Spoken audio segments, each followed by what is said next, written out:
सम्मानीय विजय बैसला जी, डॉक्टर रूप सिंह जी, एडवोकेट भाई अतर सिंह जी, मानधाता जी, हमारे प्रधान जी करौली, सभी हमारे पंचायत समिति और जिला परिषद के सदस्य साहिबान, प्रधान जी, सम्मानित मंच, भाइयों, समय बहुत हो गया है। सबसे पहले विजय जी का और पूरी टीम का और बाहर से आए सभी सरदारी का एक बार जोरदार तालियां बजा के गंगापुर में स्वागत करें। कर्नल साहब के प्रति जिस प्रकार की कृतज्ञता और पुष्पांजलि का कार्यक्रम आज गंगापुर में हुआ है, उसके लिए आप सब धन्यवाद के पात्र हैं। बहुत अच्छे तरीके से, थोड़ा समय लेट था, लेकिन आप समझते हो कि इनके भी हाथ में कुछ नहीं होता है। जैसा अतर सिंह जी कह रहे थे, सुबह से चल करके लेट तक हो जाता है। कल सुबह का कार्यक्रम भी समय से होगा और समय से हम सब लोगों को उसको शुरू करवाना है। ये आपकी हमारी जिम्मेदारी पूरी, हमारी यहाँ से जैसा चंगा जी कह रहे थे कि हमारी बॉर्डर तक नहीं चले जाए, जब तक हमारी जिम्मेदारी है। तो सभी नौजवान भाइयों से, माता बहनों से और मेरे सभी सरदारी से निवेदन है कि कल समय पे आए।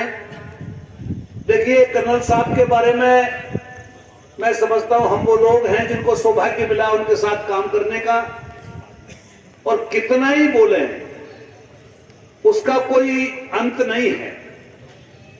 आप सब भी सौभाग्यशाली है कि इस जगह पर भी कर्नल साहब ने पहला आंदोलन 3 सितंबर 2006 को जब किया था, तो पहली सभा भी गंगापुर में यही की थी और शुरू से कर्नल साहब का इस जगह से लगाव था। आप सब उनसे बहुत अच्छी तरह से वाकिफ है किस प्रकार के समाज को लेकर के जो उनके अंदर एक जज्बा था और जिसको रिजल्ट के रूप में परिणित उन्होंने किया। आप सब सरदारी उसके लिए धन्यवाद की पात्र है कि उनको आपने बहुत सम्मान दिया। और आज कर्नल साहब हमारे बीच में नहीं है, लेकिन उनका एक एक शब्द, उनका जीवन का जिस प्रकार का जो एक संदेश हमको मिलता है, न केवल गुर्जर समाज, अन्य समाज भी उसको समझने लगे हैं। नौजवान पीढ़ी कर्नल साहब को पढ़ने लगी है।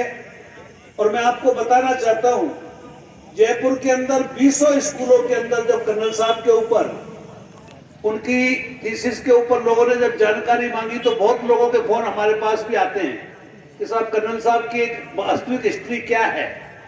उसका कारण है कि कर्नल साहब हमारे जिस प्रकार के आइडियल है, वो आज हिंदुस्तान के अंदर शायद उनका दूसरा इस प्रकार का कोई सानी नहीं है।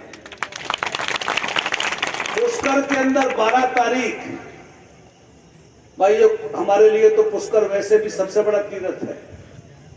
कर्नल साहब का पुष्कर से बहुत लगाव था। लगभग कोशिश करते थे कि जब से हम 10-12 साल से तो लगातार हर साल उनके साथ पुष्कर गए। और विजय जी वो पुष्कर घाट पे पूरा शायद वो पन्ना उन्होंने बार बार लिखवा करके वहां हम सब लोगों के भी नाम उसमें लिखवाए। भाइयों, आपको कहने की जरूरत नहीं है, लोकतंत्र में सबसे बड़ी ताकत जनतंत्र है और जनतंत्र में जनता सबसे बड़ी ताकत है।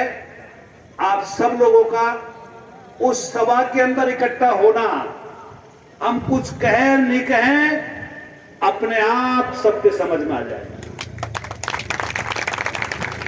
अगर हमारी ताकत है तो हमको ज्यादा जोर से कहना नहीं पड़ता, और अगर ताकत हमारी कमजोर है तो हम कितने ही जोर से उस बात को कहें, उसको समझने में टाइम लगता है। इसलिए मेरा विशेष निवेदन है। वैसे विजय जी, यहाँ के लोगों को मैं धन्यवाद देना चाहूंगा। न केवल यात्रा की तैयारी की है, जाने की तैयारी भी अब तक हो चुकी है।